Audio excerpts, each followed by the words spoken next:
Emagameni amabili amathathu vele imbongi nembongikazi ubuciko obuhlangene ngathi umoya kaanele ungaba khona kuthina sonke njengoba sihlangene la.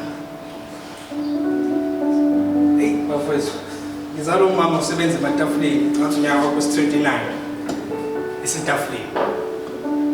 Ngeke ngithi mengabe ngihaya lenkondlo le engakhulumi ngaye kodwa ekhuluma ngamandla umuntu wesifazane ngidabuke mengabe khona abantu besifazane abakwazi ukuthi bayidayise bona ukuze kube khona abakutholayo. Hey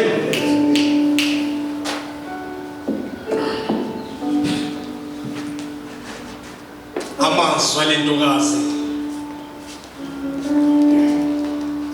lentokazi ayaphinda-phinda ekhanda lami. Amazwi lentokazi ayagida-gida kwelami ikhanda.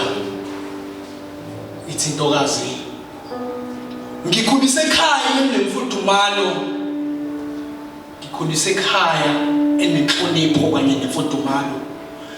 Iziyalo bekuyisimo sangemihla ngemihla sithandaze kuze kuhlengezele inyembezi impela mkhulu ngaphezulu. Namhlanje ngihamba indlela zobumnyama, umoya usahlangene nenyama sengidlwengule ngaphindelela kepha ngisawesaba ukufa. Impilo yami ngayidela mhla ngikhokhelwa amalobolo nomnumzane namakhosikazi amabili okwangu ukuthi ngithobele umthetho kababa sithatha amalobolo ukuze sixoshe ikati eziko. Phela bathi igotshwa lisemanzi. Ngididekile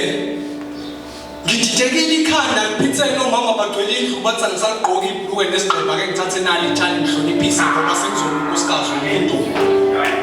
Bangibiza ngonkosikazi kaMtshali. Phela insuku, phela amasonto, phela inyanga ngihlala nale ndoda engangithinti namhlanje namanqami ithi ufuna ukulala nami. Kwale ngisho sengikhali ngibizela amadoda nayo ukuthi azolala nami phela bathi mina nginto yalutho kwami ukuthi ngivuse umuzi kababa wabo.